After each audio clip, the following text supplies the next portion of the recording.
We dedicate this episode of Did You Hear to learning a new language. Use your library card to access Mango Languages or Rosetta Stone. Learn everything from Arabic to Yiddish on your computer, tablet, or smartphone. In today's episode, Gregg Winsor and Melissa Horak-Hern sit down with Stefanie Estes to explain just what the heck Clever Candy Lit is in our We Recommend discussion. But first, it's what's happening. Dave Carson hosts Amanda Wahlmier and her guest, Angela Field, to talk about Genealogy Day. Welcome back for another edition of the Did You Hear podcast. Your announcer is Amy Field. I'm Dave Carson, and today, for the What's Happening section, we're talking about Genealogy Day. And to my right is... I'm Amanda Wahlmier. I'm the local history librarian here at the library. And to my left... I'm Angela Fields. I'm the VP of Communications for the Johnson County Genealogical Society. So let's talk about Genealogy Day.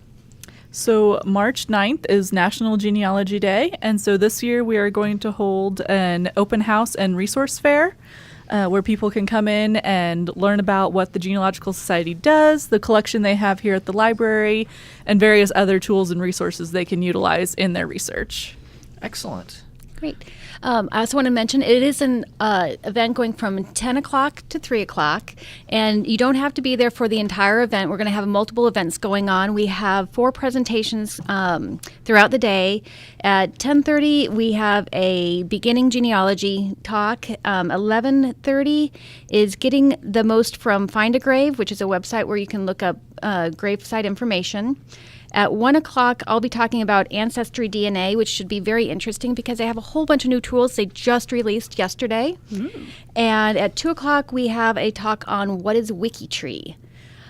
In addition to that, we are going to have a lot of exhibits and displays from different groups, such as Daughters of the American Revolution and the Society of Mayflower Descendants.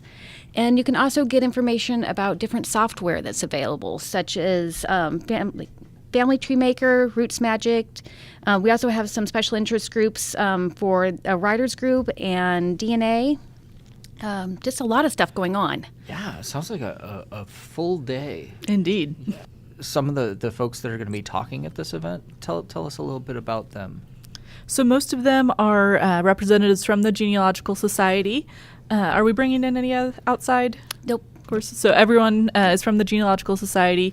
They have wonderful resources, and they staff the genealogy desk from 9 to 5, Monday through Saturday at the Central Resource Library. So they're always here to help, but this will just be a little bit more in-depth help that you can sign up for. Yep. We even have one-on-one sessions that you can meet with somebody who can help if you have a specific problem you're working on, or if you're just getting started and you don't know, say, which DNA test to take or which software to use, or is Ancestry better than 23andMe, or all of those questions you can get answers to. I think a lot of people don't know we have a whole specific section in the library for genealogy, and we have the desk there staffed 6 days a week from 9 to 5, and there's always somebody there who can help you out if you have questions or direct you to the best resource to find your answers. We also have computers there with things like Ancestry and other databases that you can come in and use, in addition to many, many books. Wow. So what are some of the most commonly used resources that we have in the genealogy department? Well, a lot of people come in to use Ancestry because we have free access to it here. There's also a website called American Ancestors, which is part of the New England Genealogical Society, that is another paid subscription, but you can also get free access to that here at the library too. So. And you can find those on our website, jocolibrary.org, and go to research and down to genealogy. And all of those resources are there that you can check on them from home. What is the main reason that people are coming in? Are they just curious about their family trees, or are they trying to solve some particular problem or issue? Or some people come in with brick wall questions like, how do I find this ancestor? I know he was born in Germany and this year, but I can't find the passenger list, so we could help them with that.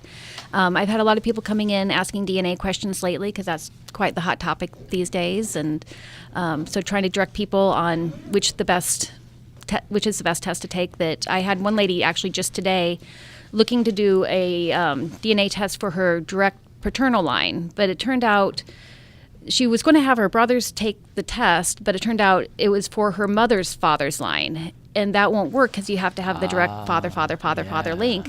So we identified another cousin who will be able to take the test for her that works. So you work the desk, right? Yes. And so what's the most interesting story that you have from your experience working with the public and all these different things people are researching and the folks that you're helping? I've been doing, like I said, a lot of help with the DNA testing and looking at the results. And one of our other members, we've been working together, and it turns out that I think we have found her grandfather today. Oh, neat. Yeah, so that was really exciting. We're still doing a lot of checking on it and confirming the facts and stuff, but that's probably our greatest find right now. So. Have you ever used any of the resources here at the library? Yeah, so when I was in high school, I was in 4-H, and I didn't have a bucket calf. And for our city listeners, a bucket calf is a calf you literally feed from a bucket. So I needed something to do for the fair, and so I did genealogy. And so I have kind of a passing interest in it, and have done a little bit of history since not being in 4-H anymore. But I do go out and help and troubleshoot when people are having issues on Ancestry, or if they need help with the microfilm, I go out and help if one of the volunteers isn't available. Well, this has all been really fascinating stuff, and I have always been curious about my family's history because it's been said in our family, but not confirmed, that on my mom's side of the family were the Adams, and that we trace back to John Adams and John Quincy Adams. But who the heck knows if that's true? Right. But I suppose I could come into the library. We could find out for you. We could find out. Yeah. That's exciting. And you know what? Maybe I should do that. And then the next genealogy day. There we go. Everyone just check back in 1 year. I'll let you know what I found out. We'll have the results. So just one more time, the Times quick thumbnail sketch of what you can experience. What do we have lined up for Genealogy Day? All right, we've got the presentations and workshops. We have a number of exhibits and displays that you can get in and talk with members about different special interest groups. We are going to be having tours of the genealogy area, so you can find out exactly what's available and get some really good details about what we have stored there, either both online or on paper or even microfilm.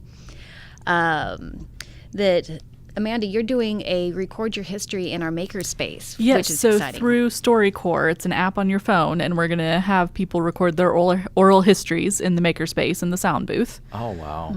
So there's lots of different things that people can come and experience. This is on Saturday, March 9th from 10 to 3. That is so exciting. Well, we hope to see you all there. Arabic, Cantonese, Mandarin, Croatian. It's time to stretch all your language learning muscles.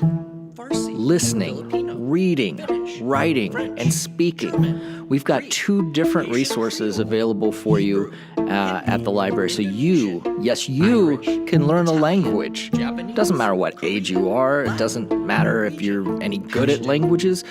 It doesn't matter if you have a lot of money, because you can use your library card and your PIN, and you can use either one of our 2 services. We have Mango Languages and we have Rosetta Stone, and there's an amazing number of different languages that you can learn. So pop over to jocolibrary.org/elearning and start learning a new language today.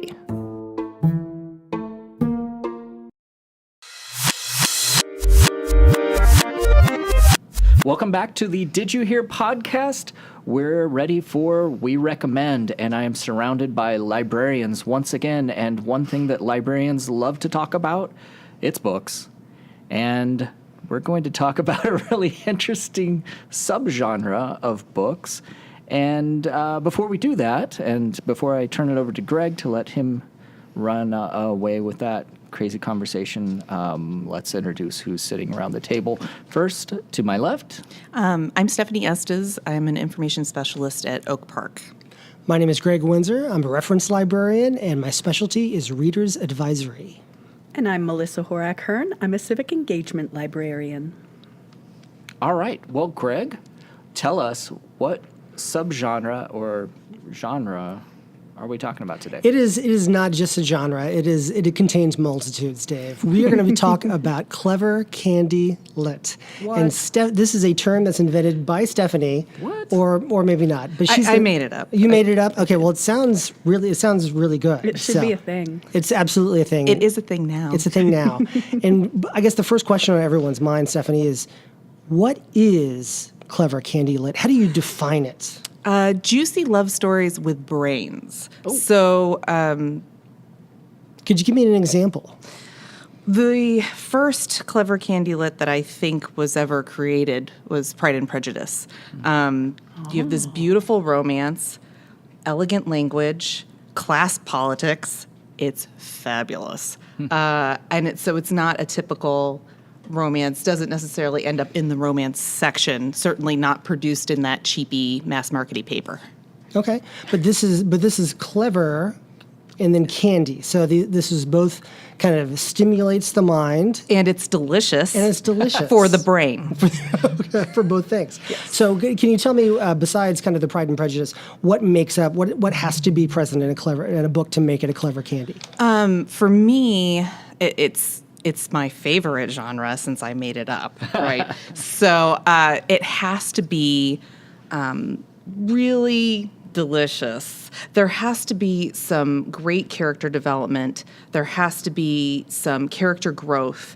You have to see Like an evolution, a growing up? You have to kind see of an a- evolution within the relationships, but it doesn't necessarily have to be a romance per se. And in fact, generally isn't categorized that way. But there does have to be someone falling in love with someone else. Okay.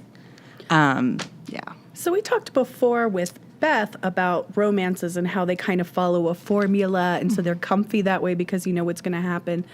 Is that the same way with your candy, your clever candy, or is it more of a you'll know it when you read it?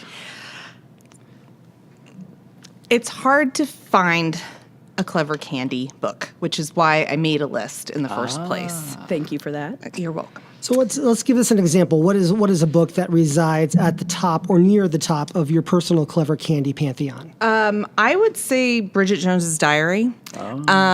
She's really crazy, and lots of tropes happen. She falls in love with someone.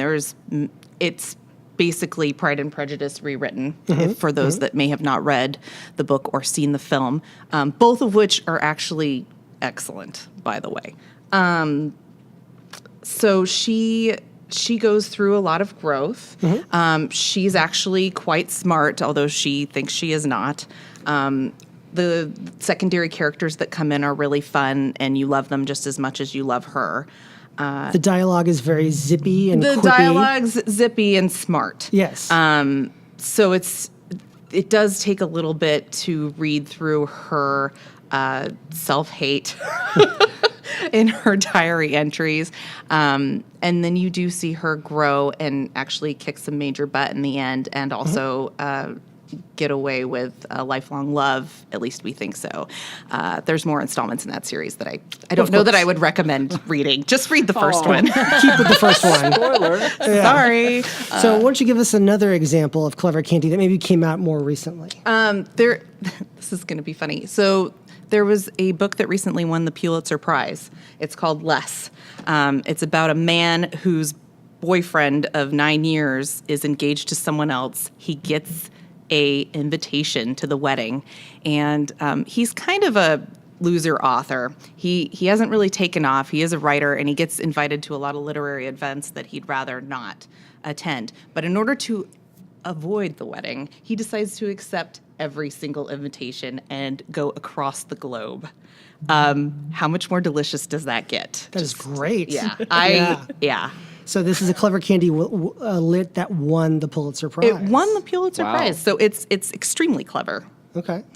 And so this isn't fluff that we're talking about. This isn't like a dime store novels. These are really good books. They These just are- happen to be focused on women who have some growing to do and some goofiness to show. Or men, because Less is about Oh, I a didn't man realize that, named- because a lot of yes. these were sounding pretty female-centered. That Yeah. was going to be my next question. Yeah, they can be male-centered. I feel like most of the men are just as interesting in these books as the female characters, because they still fall into that romantic trope. Oftentimes it is going to be female-centered because we're just not there yet as a society. I think we're going to get there, though. That's an interesting point, though, that the males in the books are given just as much time and development. They aren't just there to be a hot, naked chest. Right. I resemble that remark. No, I'm just teasing. No. We'll let you think that. Yes. Wow. I completely derailed this podcast. What just happened? So we'll edit that out.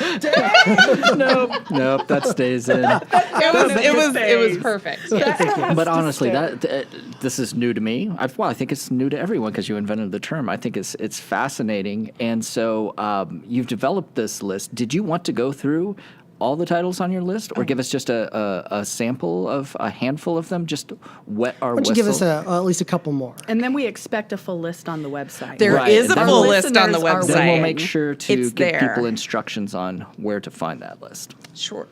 The most recent one that I read that really got my juices flowing, because it's a little dirty, not safe for work, but delicious. It's called The Kiss Quotient. Ooh, by Helen Hoang. Helen Hoang, And yeah. she's coming out with another book this spring that I cannot wait to get my fingers on. It's about a woman who has autistic tendencies, so she's not comfortable with a relationship, never has been, actually really isn't even interested in being touched. But her mother keeps bothering her about procreation and becoming a mom. She really wants to be a grandma, okay? So she decides to hire a male escort to teach her the ways of love. Oh. It's delicious. But That was unexpected. right? It's basically what's the movie? Oh my God! What Pretty Woman? It's Pretty Woman, Okay. but reversed a little Okay. bit. She has a ton of money. She's very, very smart. She works hard. She's a statistician, and this man that she hires is. I won't reveal what his day job is because it's one of the really lovely things about him, and you're going to have to read it to figure it out. Okay. But it's good. And this was one of the breakout hits of 2018. Yeah. It's tasty to go with the candy part. Tasty, it's delicious, it's Yeah, sweet. It's candied, delicious.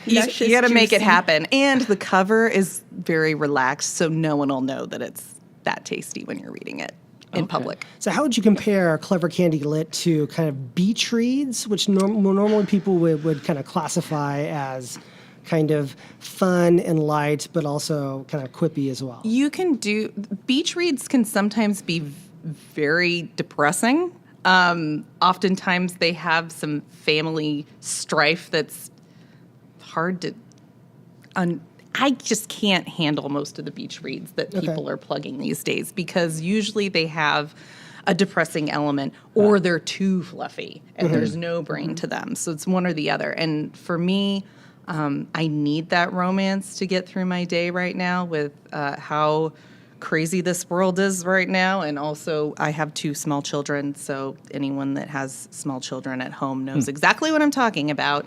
You need a getaway, but you still want to feel like a smart adult. You And definitely deserve both candy and grown-up words. Yes. Yes, and these books will make you think either about the human condition, society as we know it, but without being so harsh that, it ends your day. This makes you feel good at the end of Because a lot of people, they don't have time to really maybe read all the things they want to read. So when they do settle down with a book, at the end of the day, on a weekend when the kids are off to school or something, or off at practice, you can kind of get both the icing, the sweet icing, and the underlying cake that's substantive as well. Right. These are books that you could discuss with a girlfriend or a dude friend about the social aspects. So I don't know. I like them. So I you're think saying that these might be good book group picks. Some of them. Some of them. Some of like, them. kiss quotient might be a little uncomfortable to talk Depends about. on Lots the of group. blushing in that book group. Yeah, but it's good. It'd be great to be passing by one of our many meeting rooms and just see a bunch of flush faces. What are they talking about in there? I don't know. Maybe we should start a dirty book club. I'm just saying. Stephanie would have done her work here. I if would be that into happened. it. I think she would. I think that's a fantastic I think that's a winner idea. Well, I'll tell you what. Why don't you let us know where people can find your wonderful list, and let us know, is this thing going to grow? I will definitely be adding to it, and we'll see. Excellent. So online, how do we get to your list? If you search under our list feature, which is on the website, just search Clever Candy Lit, L-I-T, and you'll find it immediately. There's nothing else like it yet. There you go. That's your gateway candy to Candy Lit. For more episodes of Did You Hear, go to the Johnson County Library website, jocolibrary.org/didyouhear.